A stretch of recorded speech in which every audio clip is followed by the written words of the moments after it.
Good morning. This is Rihanna Pasor, and this is day 25 of creating a one-woman show, the Emily Dickinson project. It's Christmas for me today, and I was going to do a big, hard launch of the structuring process today, but I just don't have the time to do that computation, so we'll do it tomorrow when there's more time and less holiday and families waiting. So today we'll write and lean in. I just finished Frankenstein before this. I have seen the movie, the Kenneth Branagh 90s movie, and not yet the Guillermo del Toro film, which I'm so excited about.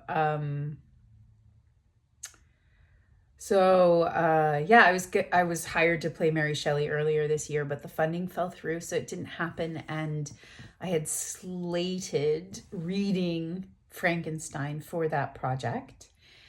And so the project didn't happen, and I worked on other things, and now I've read it. So I can watch the Guillermo del Toro film and maybe go back to some of the earlier ones, which I think are less literary, but maybe more fun. Actually, that's an assumption. So maybe I'll circle back to some of the more like earlier versions. I think that would be interesting and fun.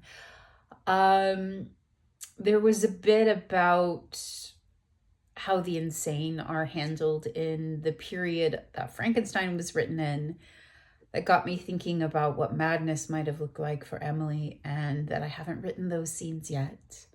I'm feeling a bit mad with all the holiday responsibilities and competing timelines and expectations. So I have some ideas about where that madness might have come from for Emily, who had a small, still, volcanic life, as they say. So let's light our candle today. First of all, learn my lesson on that. I get so distracted and excited. Not a bad thing, but that's why we have rituals. Ooh, ooh, ooh. You saw that. You saw that. You see this. I hope that's not a reflection of my life force today. It was a good one, too. All right, let's see. That one's a bit better.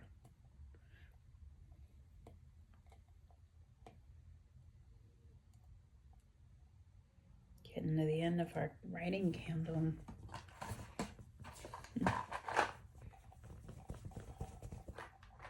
So interesting. I remember when I bought this. Now I've almost burnt it.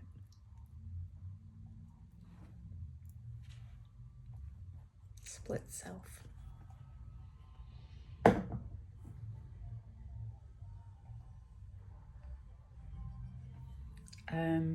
All right. Let's read our poem next. Oh no, maybe we'll put cards next and then we'll do our poem. I just don't want to forget the poem again either. My goodness. These fast forward days, I just forget everything.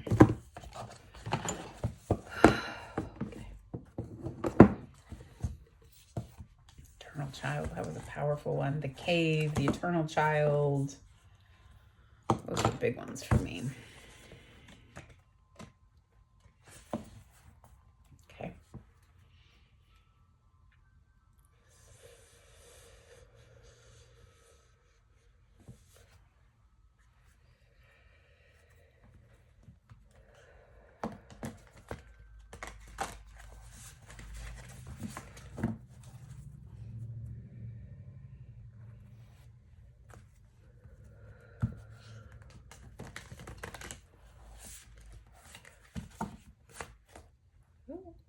There's a friend. The Hunter.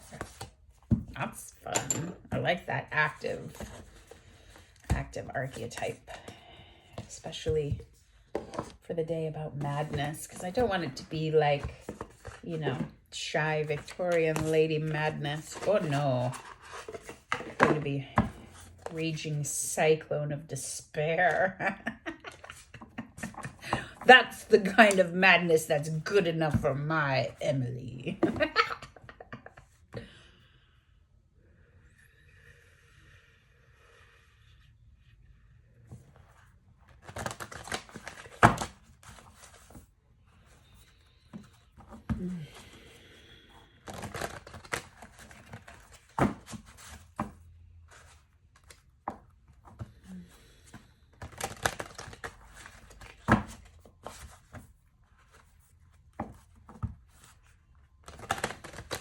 Oh.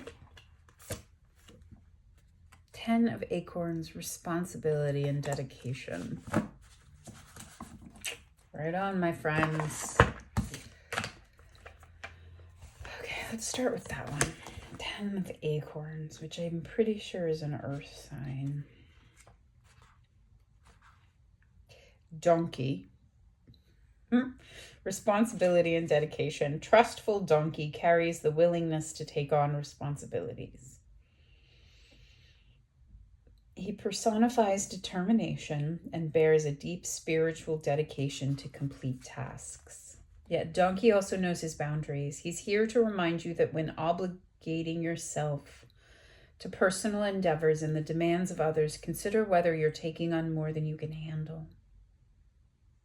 When burdened by too many activities at once, perception and creativity can be blocked. Energies can be weighed down by overcommitment.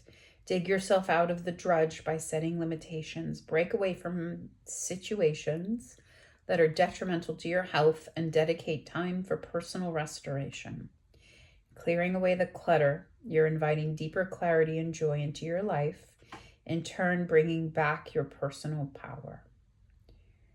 Responsibility, overload, dedication, skills, extreme effort, demands, duty. When exhaustion is taken over, let go and release yourself. Motivation will return after a period of rest. Boy, is that true. Reversed words, struggles, exhaustion, depression.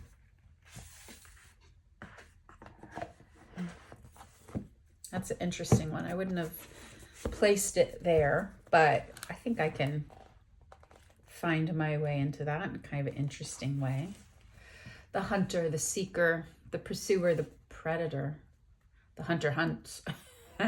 They are on a precise mission with an aim. To return home empty-handed would be to fail, which is not an option in the hunter's eye.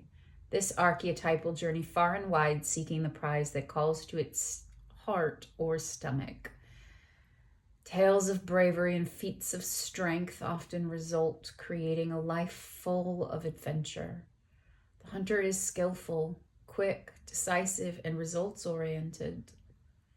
Like the great hunting goddess Artemis, who carries her quiver upon her back, the hunter typically has a weapon of choice. When this card appears, it is critical that you ask 3 questions. What am I hunting? Why am I hunting it? Is this the weapon I hold so tightly? Is the weapon I hold so tightly in my grip truly needed for the task at hand?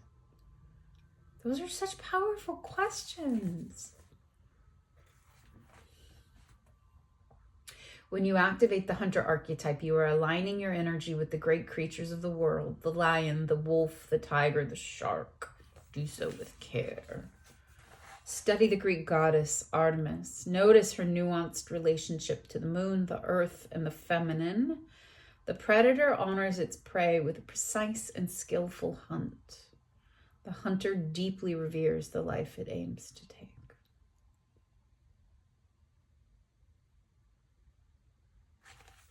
When light, focused, energized, respectful, seasoned. When dark, irresponsible, violates, violent, poaching. Go deeper, Frida Kahlo's The Wounded Deer.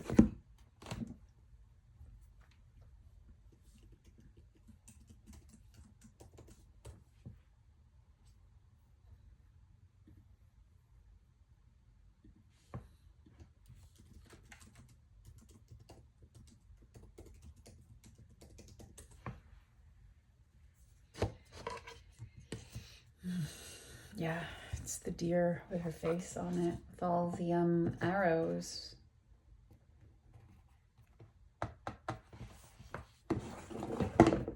It's interesting to align Kahlo with Emily.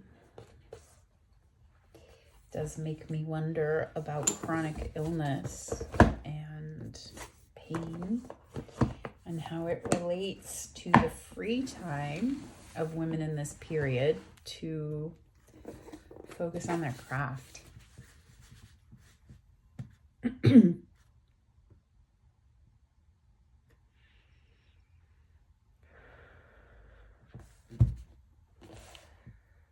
Loves humility. My worthiness is all my doubt, his merit, all my fear.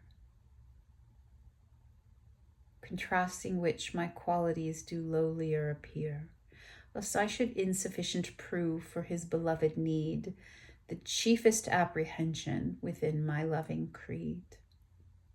So I, the undivine abode of his elect content, conform my soul as 'twere a church upon her sacrament.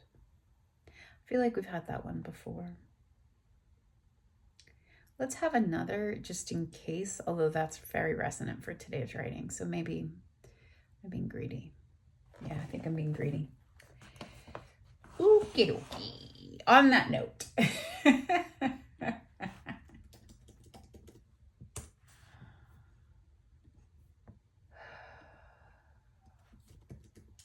That's right, my friend.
11:11, my friends.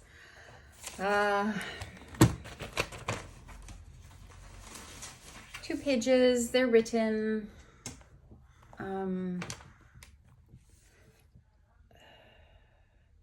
I am finding that a soft hold on what I'll write about is best. Never quite sure how it's going to come out, and commanding it my muse is not responsive to that. So it was more about depression and grief than madness, but it suggests a direction where that might lead to madness. So it suggests something. Oh, it made me so sad.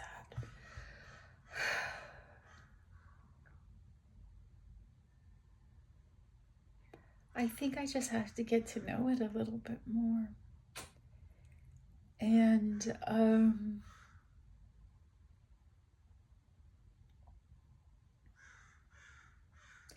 not wonder, but see it and explore it, you know?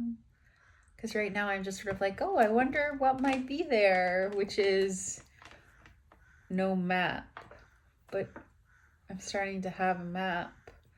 That doesn't mean I know what it is. It means that I need to get my map and tramp the grounds. So that may be something for a later phase in the rewrites, and now it's just a placeholder. Maybe that won't ever come. To be open to that too. I just got to put all of this romantic feelings and wanderings and wonderings and poetic language into a theatrical story, and it's so hard. The Emily in my head is so inner feels, but she doesn't do anything. She doesn't fight. And I really did think that the hunter was gonna be the secret, the archetype card today. And I think there is something there, because I think that that's a good image for her. I saw this female bullfighter in the New Yorker, and I felt like that was similar to, I don't know why, but it resonates. And that's the part that I'm starting to trust, that intuition of abstract connections revealing themselves over time. So the hunter and the bullfighter do feel very powerful for Emily, but what is she hunting and who is she fighting? I don't know. So, that's how it went today. I don't have a takeaway, friends. I thought it was going to be so much more like, I guess, transactional, but I don't feel like I understand today's session yet, so I don't really have a takeaway.